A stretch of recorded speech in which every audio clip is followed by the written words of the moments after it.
டம் கட்டின மட்டன் பிரியாணி செய்ய போகிறேன்.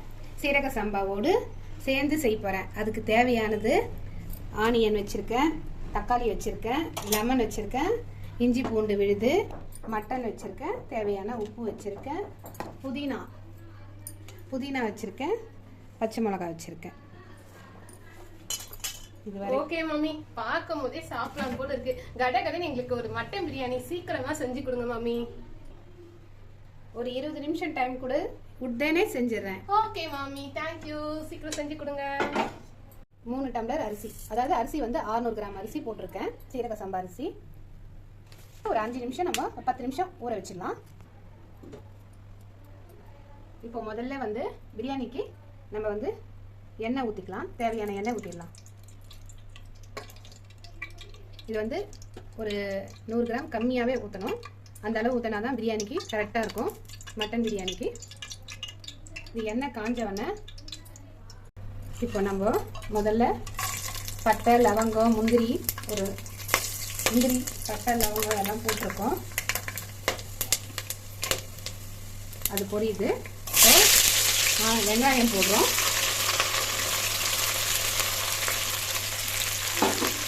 போட்டு இதை நல்லா வதக்கணும். இதில் பட்டை, லவங்கம், ஒரு முந்திரி, இதை கொஞ்சம் கலர் மாறும்போது நம்ம என்ன பண்ணோம்னா புதினாவை போடுறோம். இன்னும் மிளகா, ஆனால் இது ரொம்ப காரமாக இருக்கும், அதனால் ஒரு 5 மிளகா போடுறேன் நான். இது வந்து இஞ்சி பூண்டு அரைச்சி வச்சுருக்கேன். இதை வந்து நம்ம 600 கிராம் அரிசி தான், இதை போல் 2 ஸ்பூன் போட்டால் போதும்.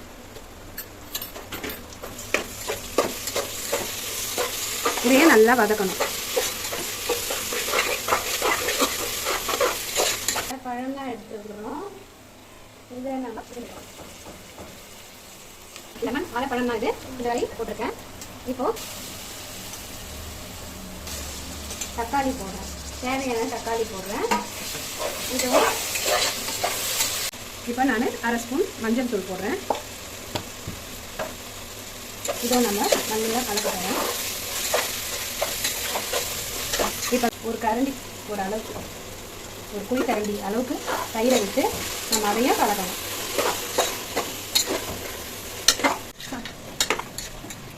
இப்போது இதை நல்லா வதங்கிடுச்சு. நமக்கு நல்லா வந்து எண்ணெயும் நமக்கு விடுது. இந்த டைமில் நம்ம வந்து கழுவி வச்ச மட்டனை இப்போ நம்ம போட போகிறோம்.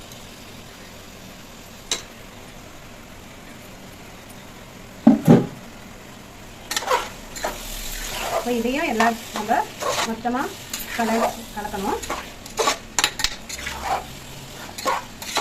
நம்ம வந்து வெளியிலலாம் போனால் மட்டன் பிரியாணின்னா அவங்க எவ்வளோ காரம் எல்லாம் போடுறாங்க நமக்கு தெரியல. அதனால் நம்ம வீட்டிலையே வந்து ஒரு சுவையான, நம்மளே நல்ல எண்ணெயில் நல்ல எல்லாமே நல்லதாக பண்ணி நம்ம செஞ்சு சாப்பிடும்போது நமக்கு அது ஒரு திருப்தியாகவும் இருக்கும். இப்போ நம்ம வந்து 1/2 கிலோ மட்டனுக்கு 600 கிராம் அரிசிக்கு தகுந்த மிளகாத்தூள் போடுறோம். இது வெறும் மிளகாத்தூள், சில்லி மிளகாத்தூள் நம்ம வந்து 2 ஸ்பூன் போட்டிருக்கோம்.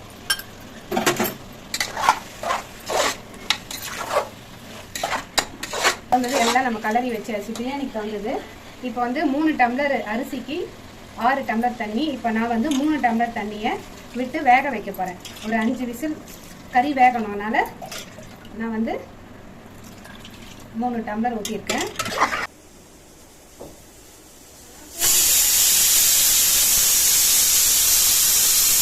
தண்ணி தனியாக நம்ம கொதிக்க வைக்கணும்னு சொன்னதுக்கு இப்போ நான் தனியாக இதில் ஊற்றுறதுக்கோசம், பிரியாணிக்கு ஊற்றுறதுக்கோசம் நான் தனியாக வச்சுருக்கேன். தண்ணி கொதிச்சிட்டு இருக்கு. இப்போ நம்ம இது வந்து ப்ரெஷர் அடங்கிடுச்சுன்னா ஓப்பன் பண்ணி பார்க்கலாம்.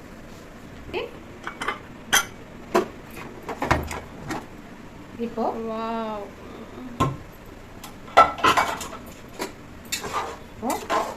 வந்து இதில் பச்சை தண்ணியெலாம் ஊற்றக்கூடாது.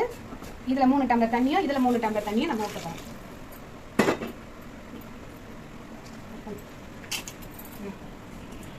இப்போ வந்து இந்த பிரியாணிக்கு தகுந்த மாதிரி இப்போ எல்லாமே கொதிக்குது பாருங்க.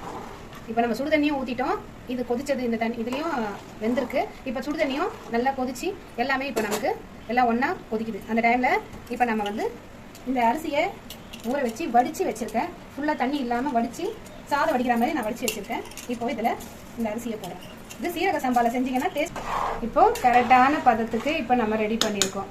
இது என்ன ஸ்பெஷல்னா, இப்போ நான் டம் போட போகிறேன். டம்னா ஒரு சிம்மில் வச்சுட்டு,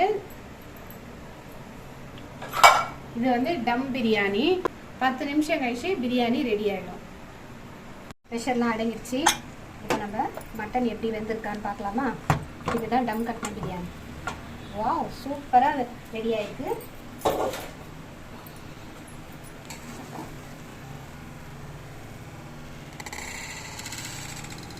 பிரியாணி ரெடி.